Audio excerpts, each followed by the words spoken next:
Hey guys, this is an introductory video to a two-part series that I am gearing towards the Caucasian community specifically, but it will be also helpful for the Black and Brown community as well. But in this video, I wanted to explain why I am choosing to make these videos specifically for my Caucasian counterparts or friends, as I say.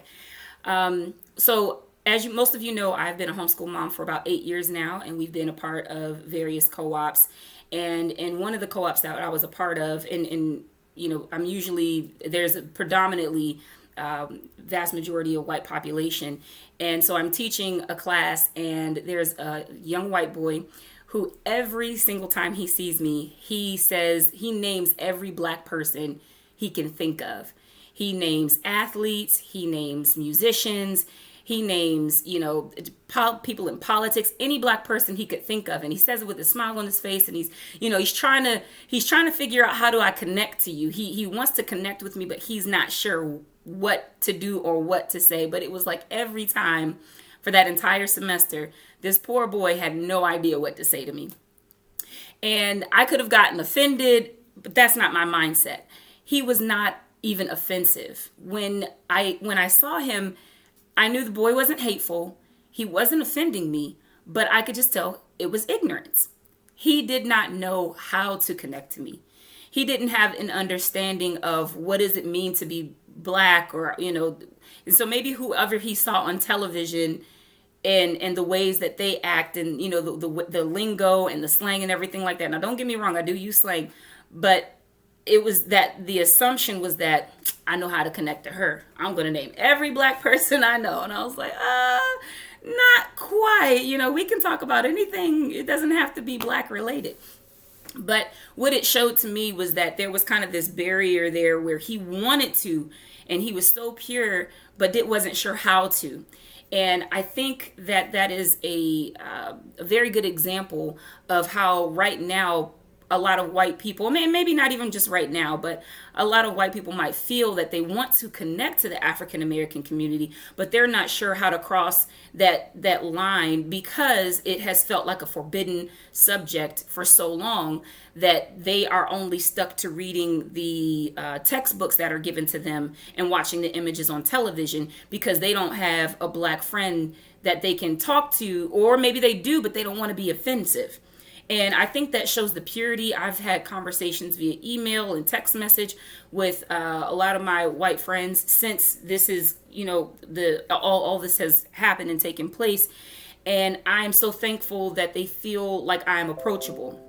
And I want to maintain that openness. And though I cannot speak for all African Americans, the same way that, one of my white friends can't speak for all of white America, I'm not speaking for everyone, but I am willing to share and open up my life with you. And if you do have questions, and if there is something that I can answer and respond to based on facts, then I will provide those. But if it is individualistic in nature, then I will provide my experience. I have had cute questions from kids before where the kids will whisper to the mom and then, the mom comes and asks me. I've had kids ask me questions directly. I've had a mom ask me, said, my daughter is so embarrassed to ask you this, but do Black people get bitten by mosquitoes? It's not offensive.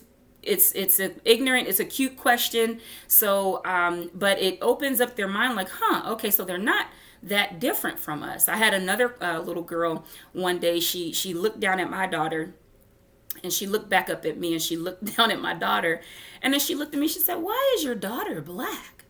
And again, not offensive. You could tell that the heart was pure. And I think what is intimidating sometimes to the white adult is because, and I'm not going to speak again for all, but I think that the imagery out there is that we're so angry that you could say one wrong thing and now our relationship is broken, and now so it's very fragile. Very fragile. I think, we're both coming from it's a very fragile subject matter, and we want to make sure that we're not offending one another. And so if you have a question, and this is why I'm doing this particularly for the Caucasian community, is because I want to be the face of that, somebody you can approach, and that you can feel okay to ask the question. Because most of the people that I know are pure in heart. Most of the people that I know, they just have questions that they want to gain understanding. They're not trying to be offensive. They're not trying to go on your background or your, anything about your ethnicity, or be derogatory in nature. They're searching for understanding and how to connect. And so I think, though it sounds like it's a small thing, I think it can have huge repercussions. And I want to take a moment here just to insert a little bit of a warning for us during this time. Media is a very powerful tool, and it has been for years. As long as we've had the printing press, it's been a very powerful tool to be able to sway and persuade the public. I just want to say, let us be careful of how we're being persuaded. And the reason I say that is because you can be pumped and dumped with so many news articles and visuals and all of that the next black person you see, they catch it. Or the next white person you see, they catch it. Because you've been building up these beliefs through media, and then the person that you see that fits that description, they catch whatever emotion you're going through in the moment. And specifically, I'm speaking negatively, obviously, if the negative emotions. But it is a very fragile time. But I want to just be able to open up. Let's look for truth. Not only that, but let's dissect our thoughts and our beliefs. It's a really good time to really reflect on, okay, well, what do I believe about that? Or even look at some gaps and find out what the gaps are in our understanding, and maybe even develop those questions. Textbooks can only give you but so much, but they are extremely helpful, though, don't get me wrong. Textbooks are very helpful in gaining understanding, but if you need a live conversation with something that's not in a textbook, I will do my best to answer that question. But let's not be persuaded only with what we see in media.